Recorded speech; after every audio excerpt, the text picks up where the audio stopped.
y jurídicos más relevantes en la atención a las personas con demencia. Me ahorro la presentación de Antonio, porque ya ha sido debidamente presentado. Únicamente decir que para todos es una referencia en temas ético-jurídicos relacionados sobre todo con los derechos de las personas mayores.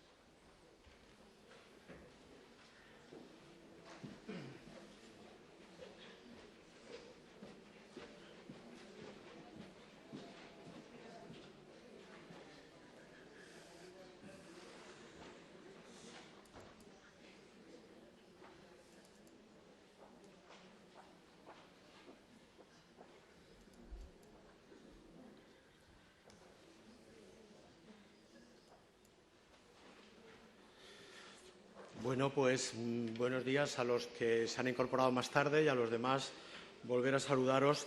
Yo de verdad que cuando me pidieron estar aquí, ahorro las palabras de agradecimiento porque ya las he dicho anteriormente, cuando me pidieron estar aquí mi intención era estar solamente en esto.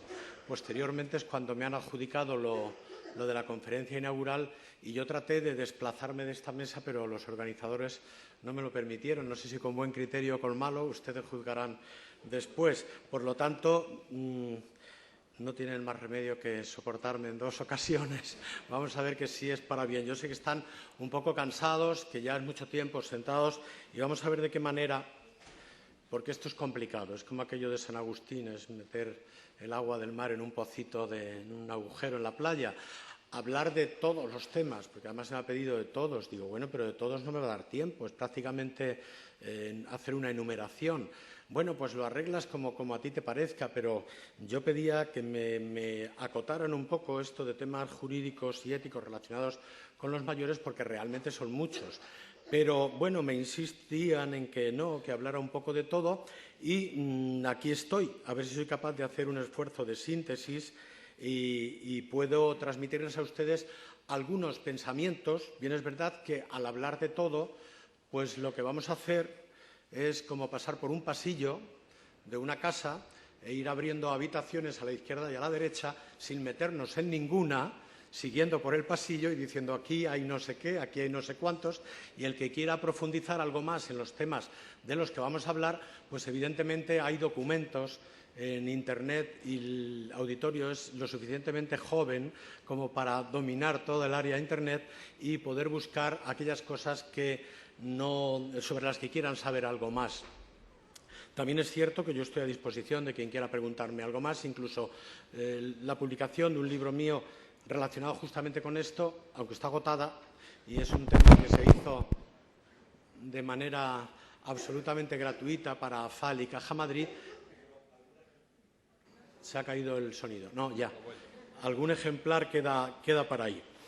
Por lo tanto, objetivo que nos planteamos en estos 20-25 minutos es enumerar una serie de temas jurídicos y de temas éticos que tienen especial trascendencia en el tema de las personas mayores y, concretamente, en el tema de las personas enfermas de Alzheimer, y que yo creo que no se deben desconocer. No puede haber ningún gerontólogo, ningún profesional, aquí hay mucho profesional joven, que empiece a trabajar con mayores y que no sepa lo que es un guardador de hecho y que no sepa lo que es un testamento vital, que nos han informado anteriormente, y que no sepa lo que es el consentimiento informado y cosas de las que vamos a hablar aquí. Aquí solamente vamos a dar un marco de referencia, pero el objetivo que me marco es que les suene todo lo que tiene que ver con mayores relacionado con la ética y con lo jurídico. Y prácticamente van juntos, porque una norma jurídica se basa en un fuerte contenido ético. Lo que puede pasar es que el contenido ético que tenga una norma no se ajuste al contenido ético o moral que tiene mi código de barras, mi yo personal. Y ahí es donde quiero hacer una pequeña reflexión que haría al principio, no sin antes hacer una pequeña enumeración de temas. Vamos a hablar un poquito, algunos me lo voy a pasar, de incapacitación, vamos a hablar un poco de instituciones tutelares, de internamientos involuntarios, de intimidad personal y familiar, de derecho a la propia imagen, de lo que es la protección de datos de carácter personal y social y familiar, los contratos atípicos, el contrato de vivienda-pensión, el derecho de alimentos y el contrato de alimentos, el reconocimiento de deuda, la responsabilidad civil en la que se puede caer en la atención a las personas mayores si no tomamos determinadas precauciones jurídicas, el maltrato a personas mayores o trato inadecuado, algunas notas sobre herencias, la información a las personas mayores, al paciente mayor y el consentimiento informado, lo que es el expediente administrativo. Lamento que no vamos a poder entrar en todo esto, pero yo por lo menos la letanía esta se las dejo ahí. Lo que es la capacidad y la competencia en temas de bioética, lo que son los temas de la confidencialidad y el secreto profesional, el testamento vital que ya se ha explicado y las directrices anticipadas, la muerte digna, eutanasia, en fin, por ahí irá esta cuestión. Pero para ello tenemos que diferenciar previamente lo que es lo jurídico de lo que es lo ético. Y aquí hay mucho, esto nos tiene que quedar claro, aquí hay mucho profesional joven, vuelvo a repetir, y no puede estar en el trabajo relacionado con personas mayores sin conocer muy bien lo que es el ser y lo que es el deber ser. Muchas veces decimos no hay derecho. ¿Qué queremos decir cuando decimos no hay derecho? Pues sencillamente que aquello que nosotros entendemos que es justo, equitativo, racional, que debe aplicarse, no coincide con la norma. Cuando hay una discrepancia entre la norma jurídica y, vuelvo a repetir, mi código de barras moral, ahí se produce un chirriar y ahí se produce técnicamente una objeción de conciencia. Yo no hago esto porque lo que la ley me manda no concuerda con lo que yo creo bueno. Y entonces este parámetro lo tenemos que tener siempre claro en el trabajo con las personas mayores enfermas de Alzheimer, porque estamos siempre moviéndonos entre lo que yo creo que es el bien para esa persona mayor y lo que esa persona mayor puede entender que es su bien. Y a veces su bien no coincide con mi bien. Yo les hablo en bastantes ocasiones a monjas que están cuidando a personas mayores y ahora ya están muy formadas, muy documentadas, pero me acuerdo que me decían, bueno, pero ¿cómo esto que yo hago con esta persona mayor va a estar mal si yo lo hago como si fuera mi padre? Y yo les decía desde el ámbito profesional, pues justamente es lo que no debes hacer. O sea, un profesional no debe trabajar con una persona mayor como si fuera su padre, ni debe hacer una transposición de valores de él hacia la persona que está cuidando, porque corre mucho riesgo de equivocarse. Y para eso tenemos que tener claro que hay un plano moral que es un imperativo de conducta individualmente asumido por cada uno de nosotros. Cada uno de nosotros asumimos un imperativo legal, aunque no sea algo que trascienda, puede no trascender perfectamente, estar completamente diferenciado de lo que los demás conocen de mí. Pero yo puedo tener asumido ese código de conducta que se acepta o se cumple en razón de una convicción singular mía, porque yo creo que es bueno o es malo. Yo trabajo con una persona mayor, enferma de Alzheimer, de tal manera porque creo que es bueno. Y eso puede, tengo que pasar cosas, no coincidir con la norma, con el derecho. ¿El derecho qué es? Pues el derecho es un conjunto de normas que regulan las conductas humanas. La moral también regula la conducta humana. Lo que pasa es que la moral o la ética o la bioética es algo que yo asumo, que yo tengo como bueno. El cuidar de una determinada manera desde el campo de la enfermería o desde el campo del apoyo informal a una persona mayor es algo que yo lo asumo como bueno o como malo. Pero después está la norma que me dice que hay determinadas cosas que no debo hacer y eso está por encima del código moral que yo me tengo asumido. Por lo tanto, ese conjunto de normas que regulan las conductas humanas en una comunidad concreta aquí y ahora y cuyo cumplimiento puede ser exigido coactivamente, eso es lo que es el derecho. Y para entenderlo un poco mejor, diremos que las normas de moral son intimistas, me afectan a mí solo, emanan de mi forma de ser, de mi personalidad, sobre todo en el campo de la enfermería. Evidentemente hay diferencias notables entre cómo cuidan unas personas o unos colectivos y cómo cuidan otras que tienen otros códigos morales asumidos o incluso estandarizados en su propia comunidad o como le queramos llamar. Por lo tanto, tiene mucho en cuenta esto. Son autoelegibles, las elegimos nosotros, autoimpuestas por nosotros y autobenevolentes. Cuidado, que si las hemos elegido es porque creemos que nos hacen un bien a nosotros. Ahí hay algo de egoísmo también, ¿eh? Evidentemente esto daría para mucho y no es el lugar, pero es algo que creemos que es bueno para nosotros. Yo soy así, yo cuido de esta manera porque entiendo que eso es bueno y me refuerza a mí mismo. Tienen normalmente un contenido trascendente. Detrás de muchas de estas conductas hay algo que se espera después. Lógicamente, los que tengan convicciones religiosas y cuiden por un motivo religioso están esperando algo después, en el más allá. Sin embargo, las normas de derecho nos vienen impuestas. La Junta de Comunidades de Castilla-La Mancha tiene normas muy concretas que nos pueden gustar o no gustar, pero que nos vienen impuestas, que hay que cumplirlas. Se establecen en un ámbito comunitario y nacen de un contexto de relación. Son coactivas, nos obligan, y coercitivas. Si no las cumplimos, nos va a caer una sanción. Y pueden chocar, que eso es lo importante, con nuestras normas morales.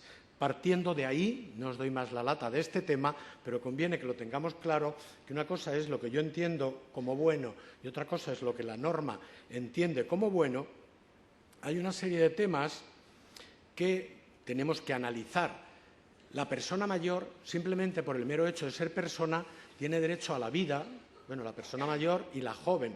Todo el mundo que tiene más de 24 horas separado del seno materno, que es lo que nos dice la ley, que es cuando empezamos a ser persona y a tener personalidad jurídica, cuando vivimos más de 24 horas separado del seno materno, tenemos unos derechos que nos acompañan durante toda la vida y que a veces olvidamos. Derecho a la vida, a que nos cuiden, a la integridad física, a la intimidad, y lo pongo con mayúscula porque cada vez que hablo en contextos, con negrilla mejor dicho, cada vez que hablo en contextos de mayores, quiero dejar muy claro que este derecho se vulnera con suma facilidad en el tema de las personas mayores. La frase esa de total como no se entera, ¿qué más da? Eso no es cierto. Derecho a la intimidad se tiene, derecho al honor, a la propia imagen. El derecho a la imagen que tiene una persona mayor, enferma de Alzheimer, en un estadio final de su vida, es el mismo en cantidad y calidad que tiene una modelo de la pasarela Cibeles. Igual.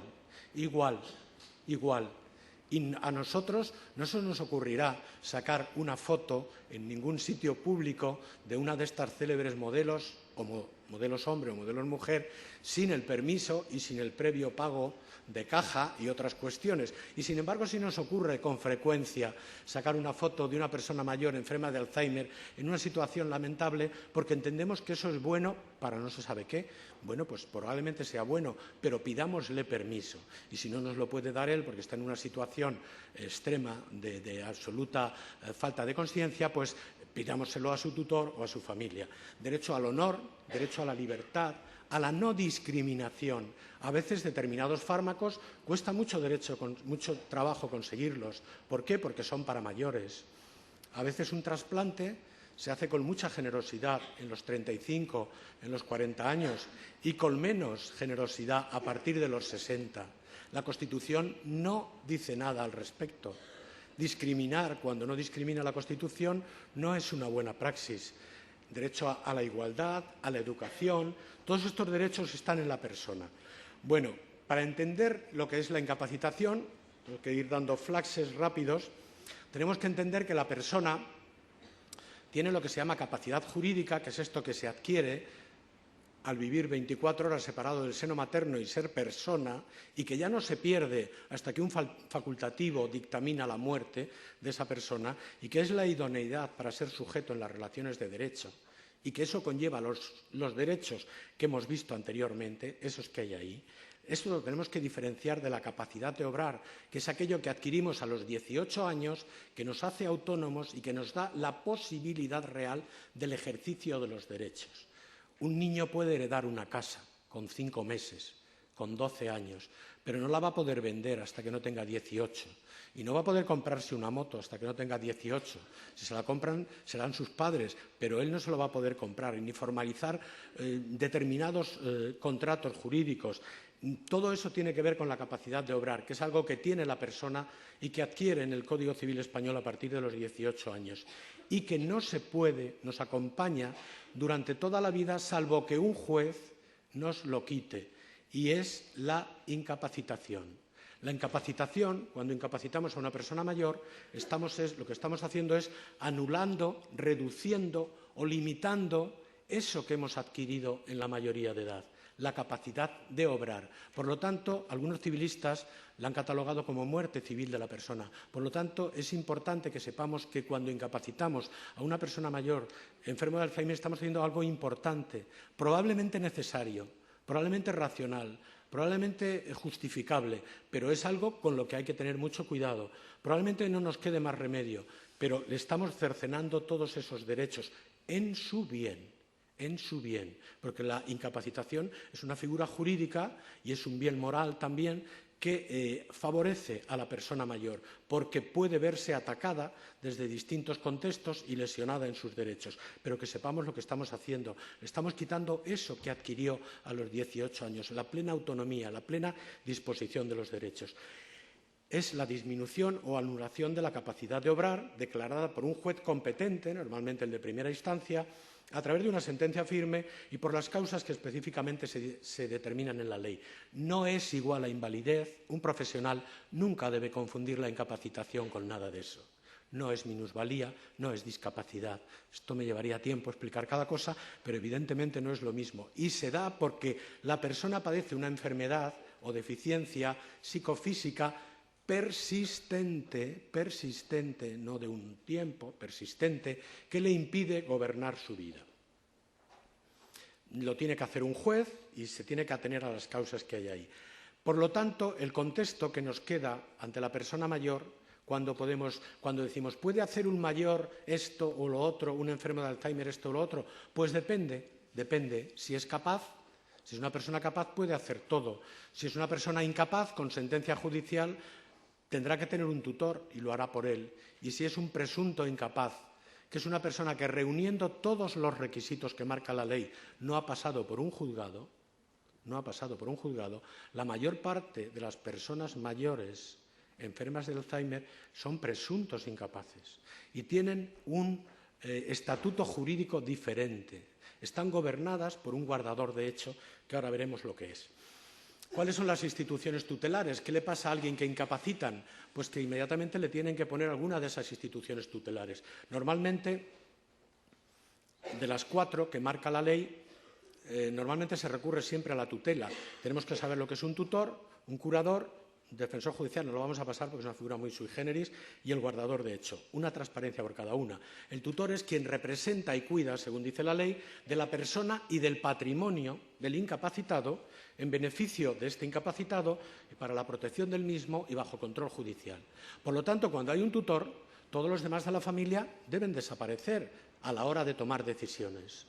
Como decía Tennessee Williams, té y simpatía, amor, afecto, cariño, consejos, estar cerca de, eso sí, todos los familiares, pero decidir decide el tutor, está clarísimo. Cuando estamos ahí, en esa situación, los incapaces están aquí, son pocos, no muchos pasan por el juzgado. También es necesario ver que no hay que pasar a todos por el juzgado, pero evidentemente el que pasa por un juzgado y da con un juez que cada vez son más, que prestan atención a estos temas, tiene la garantía de que tiene un tutor que vela por él y tiene un juez que está diciendo lo que es legal hacer y no hacer. Por lo tanto, estaría mucho mejor salvaguardado jurídicamente. Pero los que no tienen este tutor, porque no han pasado por un... Vamos a analizar también con una transparencia el curador y pasamos después al guardador de hecho. El que no tiene un tutor o curador tendrá un guardador de hecho. A veces en el juzgado, en vez de ponernos un tutor a la persona mayor enferma de Alzheimer, le ponen un curador, que es un tutor a medida. Es quien complementa la capacidad de obrar de un incapaz, dando su consentimiento y autorización para determinadas cosas. La sentencia de incapacitación en ocasiones puede decir que esta persona necesita un tutor para todo, porque la persona en cuestión no está bien, no tiene sus facultades cognitivas de ninguna manera en orden para poder actuar de una manera racional y le nombra un tutor para todo. Pero también puede darse el caso de que sea una persona que está en el límite o que empieza a tener una demencia y que la hemos llevado a un juzgado y el juez puede perfectamente nombrar un curador, que es aquel que va a complementar, tiene parte de su capacidad de obrar que todavía le vale y que el juez muy acertadamente no le quiere quitar, y otra parte que sí tiene que quitarle el dominio el autogobierno de ese territorio. Y para eso en concreto es para lo que nombra un curador. Luego, un curador es como un tutor a medida. En aquella parte, por ejemplo, en la parte económica, las enfermedades mentales pasa muchas veces eso, probablemente habrá alguien que pueda gobernar su vida y su pensión, sobre todo si esta es escasa, de 500 o 600 euros, lo podrá hacer con mediana soltura, pero si tiene un patrimonio complicado detrás, es muy probable que el juez le ponga un curador para la administración de ese patrimonio. La figura del curador es muy interesante, pero no podemos tampoco perder más tiempo. ¿Y el guardador de hecho para quién es? Pues para la mayor parte de los enfermos de Alzheimer en un estadio importante de demencia que no pueden gobernar su vida, pero que su familia no le ha llevado al juzgado, no ha presentado una demanda de incapacitación. Esas personas, de acuerdo al Código Civil, artículo 303 y siguientes, están gobernadas por un guardador de hecho, que es aquel que ejerce una acción protectora dentro de su familia, dentro de su círculo de amistades. Siempre hay alguien que ejerce una acción protectora porque esa persona está demenciada, no puede hacer las cosas. Siempre provisional, hasta que lo conozca un juez, en relación con los actos de un presunto incapaz, y todo ello al margen del conocimiento del juez. Por lo tanto, el guardador de hecho es como un tutor, pero sin asesoramiento del juez, y puede caer en responsabilidad civil y en responsabilidad penal con mucha más facilidad que el tutor. Pero que sepáis que a efectos de tomar decisiones vale exactamente igual. La hija que está cuidando a su padre enfermo de Alzheimer, que no ha pasado por un juzgado, pero que está ya demenciado, con toda categoría puede decirle al médico: yo soy el guardador de hecho.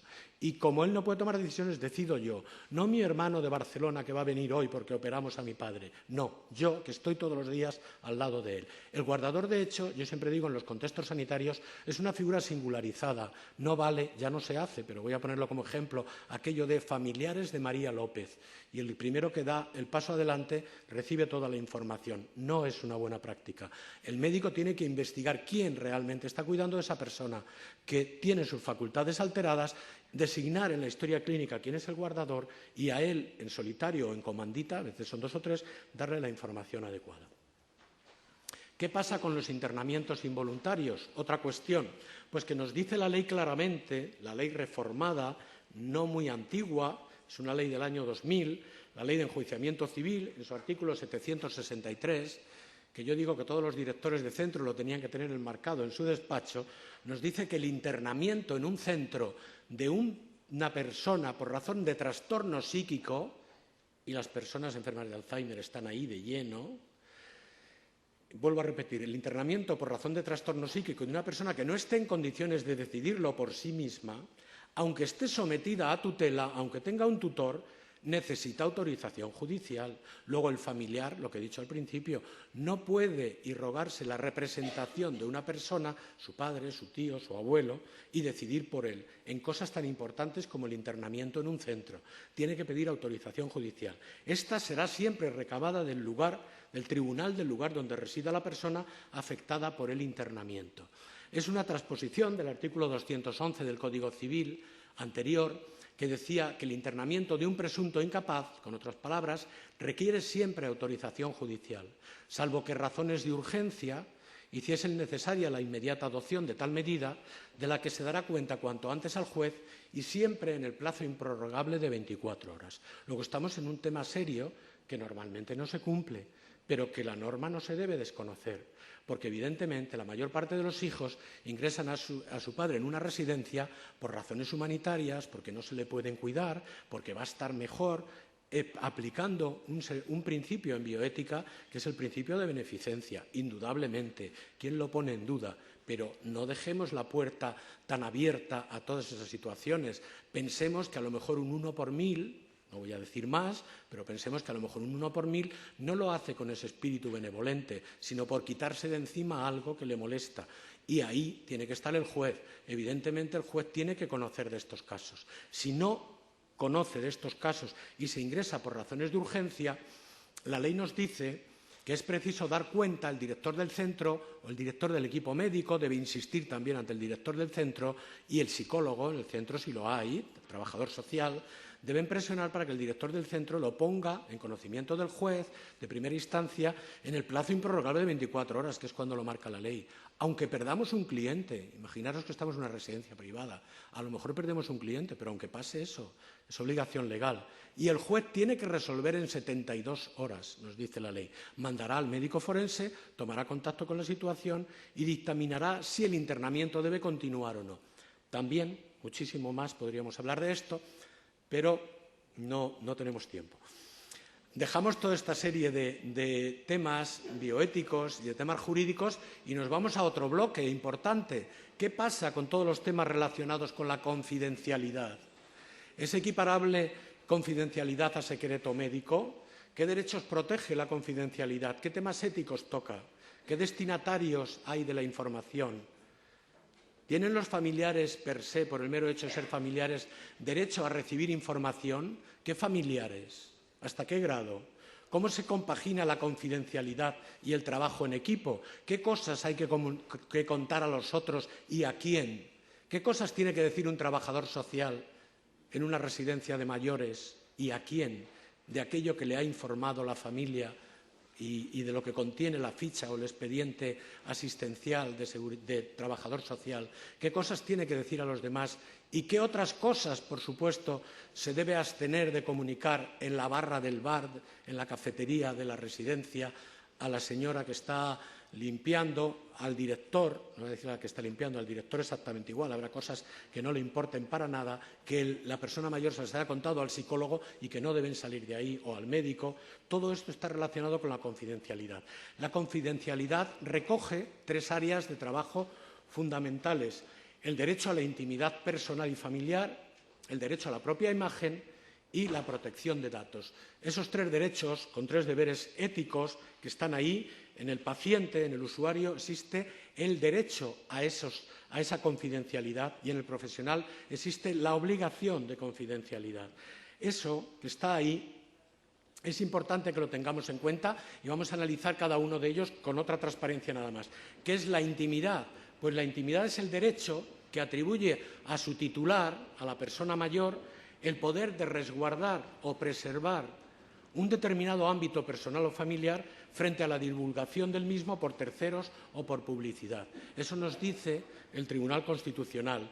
Y dicho de otra manera, es un derecho personalísimo que acaba de arrancar en una ley que solamente tiene 20 años, no hay una tradición en la jurisprudencia respecto a eso, y que incluso las sentencias que existen a veces son contradictorias, pero que se vulnera con relativa frecuencia todos estos temas de intimidad. Y yo, con esta transparencia, no hablo más de intimidad, pero que os quede claro, porque esto es, yo iba a decir de cárcel, pero casi, O sea, esto es grave. Quiero decir, cuando se vulneran temas que tienen que ver con el origen racial, evidentemente, si decimos que alguien es negro y lo lleva en la cara, pues no sería el caso, pero otras cuestiones.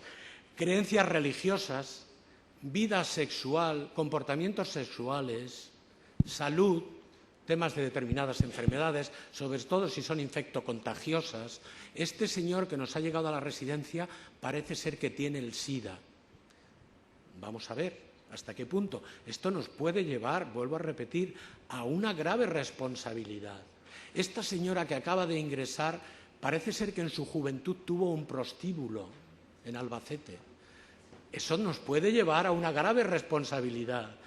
Relaciones afectivas, todo esto tiene que quedar en un contexto de privacidad completamente reservado, ¿Qué hay del derecho a la propia imagen? Pues el derecho a la propia imagen es la facultad exclusiva que tiene un sujeto para difundir y publicar su propia imagen allí donde crea conveniente. Y, por lo tanto, también ese mismo derecho le avala para evitar su reproducción donde no crea conveniente que debe estar. Por lo tanto, siendo prácticos, esas revistas que tratan de personas con Alzheimer o de personas mayores, esa cámara de televisión que el día 1 de octubre, Día de las Personas Mayores, entra barriendo por las residencias y entra hasta el dormitorio, sin haber pedido permiso a la persona que vive allí, en ese dormitorio, y graba todo lo que le parece conveniente, está directamente, iba a decir que rozando la ilegalidad, pero yo digo que inmerso en profundidad en una mala praxis que es ilegal.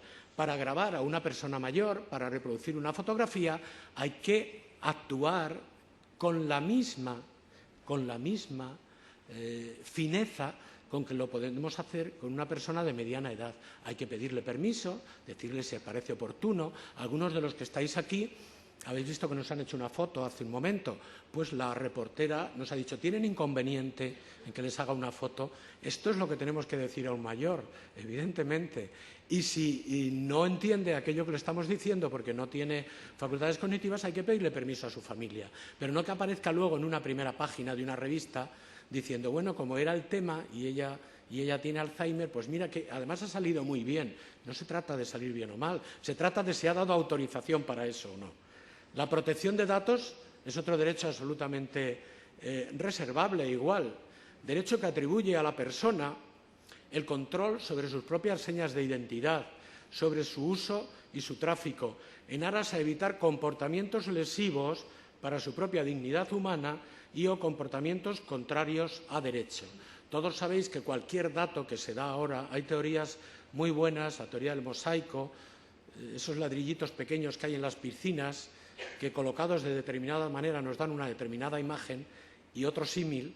También se dice que el Corte Inglés, por nuestras pequeñas compras que hacemos todos los días, si llevas comprando más de 20 años, sabe de ti más que cualquier psicólogo que te haya estado dando terapia durante todas las semanas durante 20 años. O sea que los datos, cualquier dato que tenga cualquier multinacional de ti, si es reiterado y repetido en el tiempo, tiene mucha significación.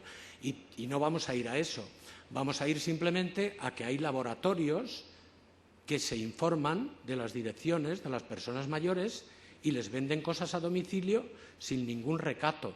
Y cuando se pregunta que dónde se han conseguido esos datos, pues se dice que me los ha facilitado el trabajador social de la residencia tal o el director.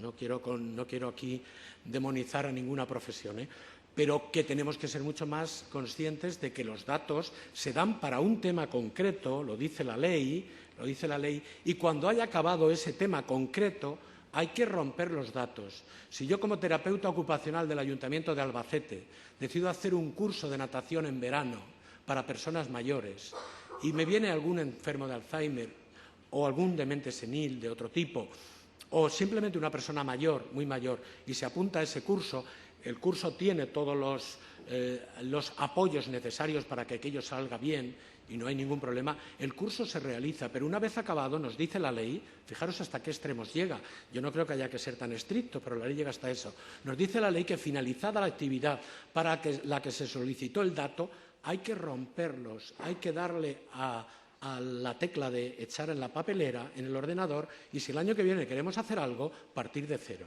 O sea, hasta esos extremos nos llega.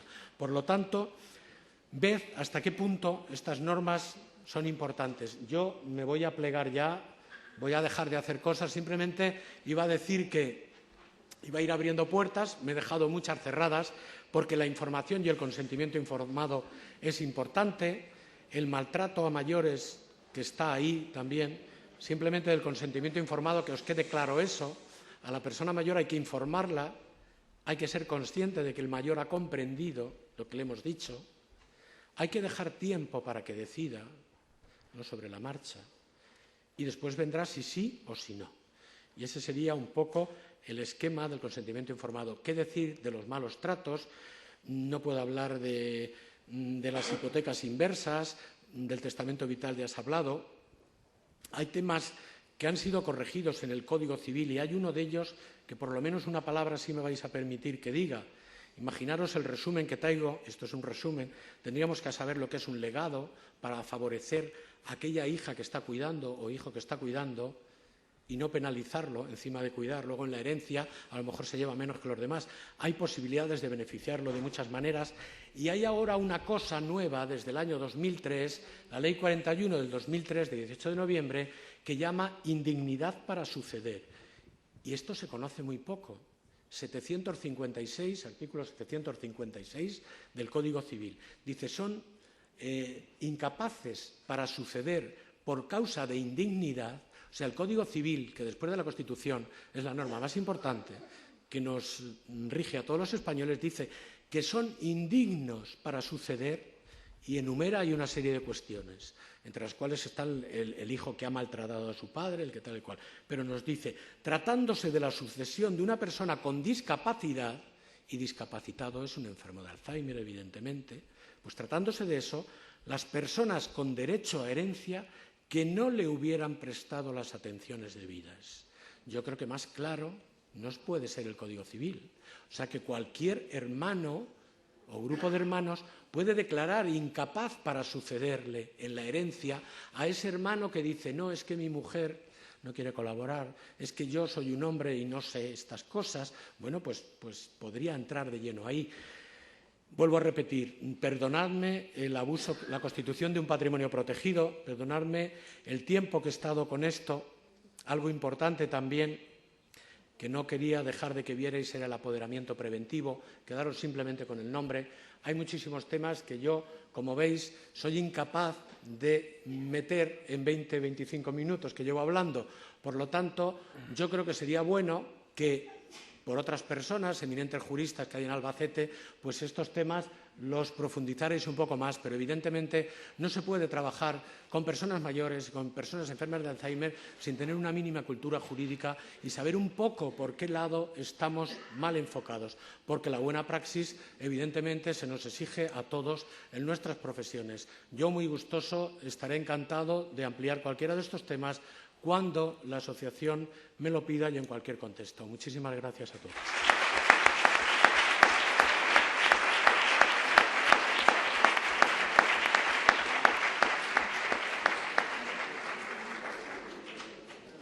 Muchas gracias, Antonio. Yo creo que el que no hayas podido tocar todos los temas no obedece a tu incapacidad, sino a lo profundo y a lo extenso de los temas que has tratado.